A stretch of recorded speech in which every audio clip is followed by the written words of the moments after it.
Bismillahirrahmanirrahim. Welcome to our next lecture. In this lecture, we will learn the solution of algebraic and transcendental equations. What are the algebraic equations and what are the transcendental equations? So here are the definitions and their examples. So we have seen that an expression of the form f of x is equal to a n x to the power n plus a n minus 1 x to the power n minus 1 plus up to so on plus a 1x plus a naught. इस तरह का जो हमारे पास expression है तो इसके अंदर ये जो a n है a n minus 1 है ये a1 और a naught ये सारे के सारे क्या हैं these are the constants कोई भी नंबर होंगे like 5 3 7 8 whatever else तो और साथ में x की पावर ये डिक्रीज हो रही है इधर n है तो ये n minus 1 है फिर इस तरह कम होते होते इधर x है तो ये बेसिकली यहाँ x की पावर है 0 x की पावर 0 1 है तो हम उसको इस तरह लिखा नहीं है where n is the positive integer n कोई नंबर है 3 हो सकता है 4 हो सकता है 5 हो सकता है 7 8 whatever else and the question अगर हम इस एक्सप्रेशन को ये जो एक्सप्रेशन है अलजेब्रिक एक्सप्रेशन इसको हम इस इक्वल टू 0 कर दें क्योंकि ये सारा f of x के बराबर है और इसको लिखते हैं f of x is equal to 0 it mean ये पूरी टर्म आपकी हो जाएगी 0 के बराबर तो ये जो इस तरह का इक्वेशन है ये जो यहाँ से लेकर यहाँ तक लिखी हुई है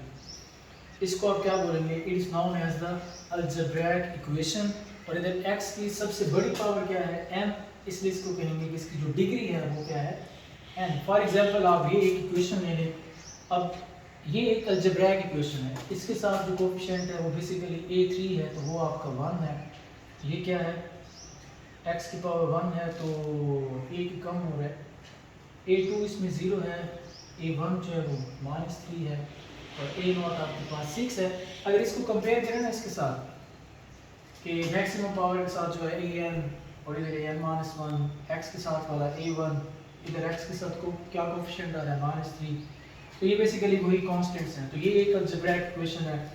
और फर्दर ये भी एक क्या है अलजेब्रिक इक्वेशन है x टू द पावर 5 फिर 4 फिर 2 फिर 1 और फिर ये 7 यहाँ इसके अंदर एक 0 वाली टर्म ली है जैसे वो इस तरह हो जाएगा plus 0x to the power 3 तो ये भी एक अलजेब्रिक इक्वेशन है आप सिंपल लिख लेते हैं इस तरह 5x square plus 2x plus 5 is equal to 0 तो ये भी एक अलजेब्रिक इक्वेशन है ये a है ये आप a2 कर दें ये a1 कर दें और ये a नॉट कर दें तो ये सारी ये क्या है क्वाड्रेटिक इक्वेशन है आपने लीनियर इक्वेशन ली आपने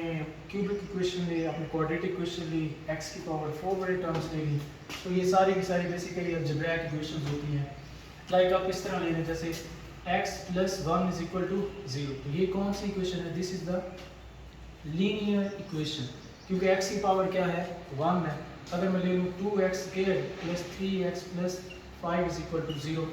डिग्री इसकी 2 है तो उसको आप कहते हैं क्वाड्रेटिक इक्वेशन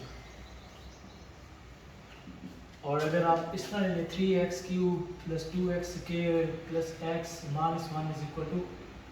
0 इसकी डिग्री 3 है इसको आप कहेंगे this is the cubic equation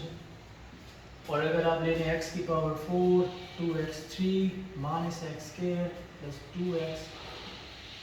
इधर x की पावर मैक्सिमम क्या है 4 इसको आप कहेंगे बाई क्वाड्रेटिक तो ये इस तरह इनकी अगर डिग्री 1 हो तो लीनियर 2 हो तो क्वाड्रेटिक 3 हो तो क्यूबिक एंड 4 है तो बाई क्वाड्रेटिक तो ये सारी की सारी जो इक्वेशंस हैं these are the algebraic equations इसी तरह की इक्वेशंस होंगे जिनके हम न्यूमेरिकल सॉल्यूशंस निकालेंगे और फर्दर है ट्रांसेंडेंटल इक्वेशंस अगर इन्हीं ही इक्वेशंस के साथ बीच में आ जाए sin x इन्वॉल्व हो जाए cos x हो जाए या एक्सपोनेंशियल फंक्शन आ जाए जैसे ये है x के अब साथ इसकी क्या आ गया cos ये ट्रिग्नोमेट्रिक फंक्शन है इस इक्वेशन को आप कहेंगे this is the transcendental equation यहाँ क्या आ गया एक्सपोनेंशियल फंक्शन इन्वॉल्व है तो ये भी एक ट्रांसेंडेंटल इक्वेशन है बीच में लॉग आ गया तो इन्हीं ही इक्वेशंस में अगर आपके पास ये कोई फंक्शन आ जाए लाइक एक्सपोनेंशियल हो ट्रिग्नोमेट्रिक हो और लॉगरिथमिक हो तो तब वो इक्वेशन क्या बन जाती है ट्रांसेंडेंटल इक्वेशन अब हमने ट्रांसेंडेंटल इक्वेशंस, इस तरह के क्वेश्चंस के भी न्यूमेरिकल सॉल्यूशंस निकालने हैं और इस तरह के क्वेश्चंस के भी न्यूमेरिकल सॉल्यूशंस निकालने हैं। इनको सॉल्व करने के जो है वो 4-5 मेथड हैं। लाइक हमें करना है बाइसेक्शन मेथड, हमें करना है न्यूटन राफसन मेथड,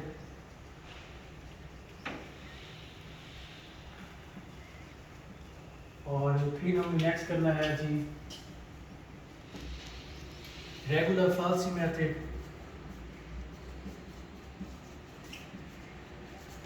फिर है द सेकेंड मेथड,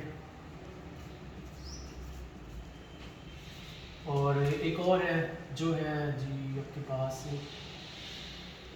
6 पे है मेथड ऑफ सक्सेसिव अप्रॉक्सीमेशन। तो ये 5 मेथड हैं जो यूज होते हैं अलजेब्रिक या ट्रांसेंडेंटल इक्वेशंस को न्यूमेरिकली सॉल्व करने के लिए। इनको हम 1 बाय 1 करके नेक्स्ट सीरीज में कवर करेंगे। अब जब भी आपने जब भी कोई मेथड लगाना होगा, इनमें से कोई भी मेथड लगाना होगा, तो हमें उसके रूट का पता होना चाहिए। रूट बेसिकली क्या होता है कि रूट जब एक आपने इक्वेशन ली, अब जब जैसे आपने क्वाड्रेटिक इक्वेशन ले ली, क्वाड्रेटिक इक्वेशन को जब आप सॉल्व करते हैं, ये ए जो है बेसिकली आपने लिख लीजिए यही क्वाड्रेटिक इक्वेशन है, ये जो लिखा हुआ है, तो ये आपका है ए, ये है आपका बी और ये है आपका सी। तो आप फार्मूला नहीं लगाते हैं x इज इक्वल टू